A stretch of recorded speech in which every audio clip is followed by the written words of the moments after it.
அதையே இசைஞானி அமைக்கணும் அப்படின்னா ஆழ்வார் பாசுரத்துக்கு இசையமைக்க 3 விஷயம் தேவை. ஒன்று சிறந்த இசைஞானம், 2வது அர்ப்பணிப்பு, 3வது ஆன்மீக பலம். இந்த 3ம் உள்ள ஒரே நபர் யாருன்னு நான் சொல்ல வேண்டாம். அவருடைய இசைஞானத்தை பத்தி அதிகம் சொல்லணுமா? அவர் எவ்வளவு பெரிய இசைஞானி என்பது அத்தனை பேர் உங்கள் கரகோஷங்கள் அதுக்கு பதில் சொல்றது. அவர் எவ்வளவு பெரிய இசைஞானி. அவர் இசைஞானி. அவர் இசையால் உலகமே அசை ஞானி.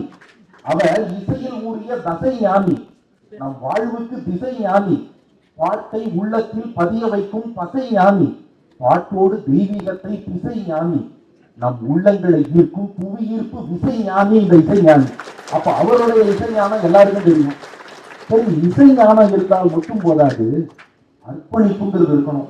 அது இந்த வயதிலும் அவரை போன்ற அர்ப்பணிப்பு யாருக்குமே நாம பார்க்க முடியாது. அந்த அர்ப்பணிப்பு டெடிகேஷன் அவருடைய. அதனாலதான் அவருக்கு பாட்டு மட்டும் இல்லை, அவரோட பிஜிஎம்ல கூட பாருங்க, ஒரு இடத்துல அவர் பிஜிஎம் போட்டாலும் காரணம் இருக்கும், ஒரு இடத்துல பிஜிஎம் தாமதப்படுத்தினாலும் காரணம் இருக்கும், ஒரு இடத்துல பிஜிஎம்மே போடாம விட்டாலும் காரணம் இருக்கும். அது இசைஞானிக்கு மட்டுமே உள்ள ஸ்பெஷாலிட்டி. அந்த அர்ப்பணி சும்மா சொல்றோம், ராஜா கைய வச்சா அது ராங்கா போனது இல்லை, அதனால ரைட்டா இருக்கும். அப்ப யார் போட்டா ரைட்டா இருக்குமோ அவர் தான் இந்த பாசுரங்களுக்கு டியூன் போடணும். இது 2. 3வது ஆன்ம பலம். மற்றதெல்லாம் இருந்தாலும் அந்த ஆழ்வார்களுடைய தெய்வீக பாசுரங்களுக்கு இசையமைக்கணும்னா இசை அமைப்பவருக்கும் அந்த ஆன்ம பலம், இறை அருள் இருக்கணும். அது அவருக்கு பரிபூர்ணமா இருக்குங்கிறத யாருமே மறுக்க முடியாது. அவருடைய ஜனனி ஜனனி பாட்டை கேட்டு உருகாதவர்கள் யாராவது உண்டா? யமுனை ஆற்றிலே ஈரக்காற்றிலே பாட்டை கேட்டு உருவாதவர்கள் உண்டா? அப்ப தெய்வீக இசையை அவரை போல வேற யாரும் கொடுக்க முடியும்? ஏன்னா பெருமாள் கைங்கரியம் பின்னாடி திருவரங்கநாதன் எழுந்தருளி இருக்கார். அவருடைய ராஜகோபுரத்தின் ஒரு தளத்துக்கு கைங்கரியம் பண்ணவர் இசைஞானிங்கிறத நம்ம மறந்துடக்கூடாது.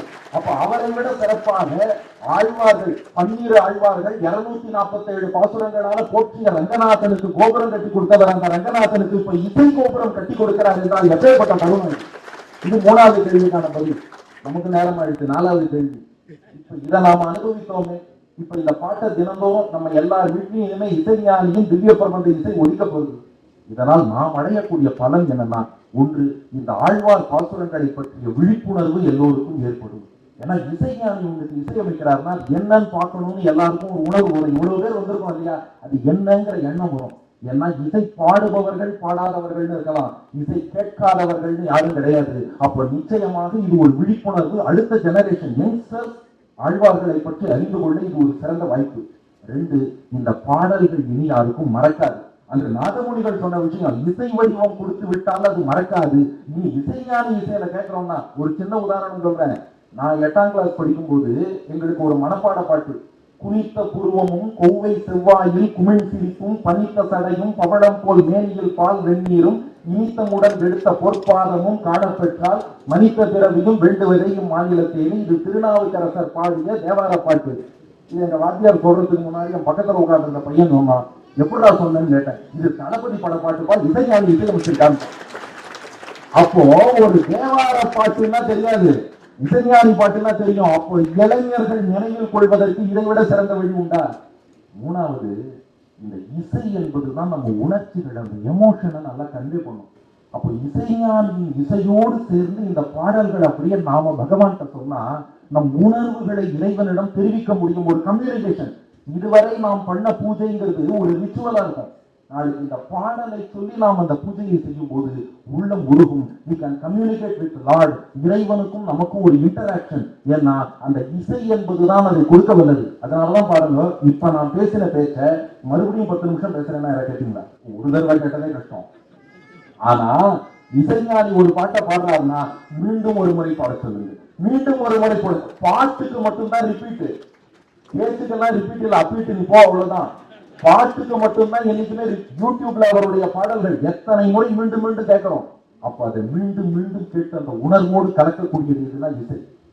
நிறைவான காரணம், முக்கியமான பலன் என்னன்னா, இந்த இசைக்கு இறைவனை மயங்குவோம். இசைக்கு இசைபவன் இறைவன். இறைவனை எதை கொண்டு மயக்கலாம்னா இசையை கொண்டு மயக்கலாம். அப்ப இந்த பாசுரங்களை சொல்லி அவருடைய இசையோடு நாம சொன்னோம்னா பகவான் உகப்பான். கிருஷ்ணன் கீதையில சொன்னா, வேதானாம் சாமவேதோஸ்மி, வேதங்களுக்குள் இசை வடிவிலான சாமவேதமா நான் இருக்கேன்னா. அப்போ அந்த சாமவேத இசையில் இருக்கும் அதே பகவான் இசைஞானியின் இசையிலும் இருந்து நம்ம அத்தனை பேருக்கு இனி அனுகிரகம் பண்ண போறாங்கன்னா நமக்கு இறையருள் நிறைய போகிறதுங்கிறதுல சந்தேகம் இல்லை. டு கன்க்ளூட், இசைஞானி அவரே எழுதி அவரே இசையமைத்த சில வரிகளை சொல்லி பூர்த்தி கொண்டுள்ளேன். காமம் தேடும் உலகிலே, காமம் தேடும் உலகிலே கீதம் என்னும் தீபத்தால் ராமநாமம் நீதிலே நாகர் தியாகராஜரும், தியாகராஜா மட்டும் இல்ல, அது போல நாகர் இளையராஜரும் ஊனை உருட்டி உயிரில் விளக்கை ஏற்றினார் அம்மா. அவர் பாடலின் ஜீவன் அதுவே அவர் ஆனார். நன்றி, வணக்கம்.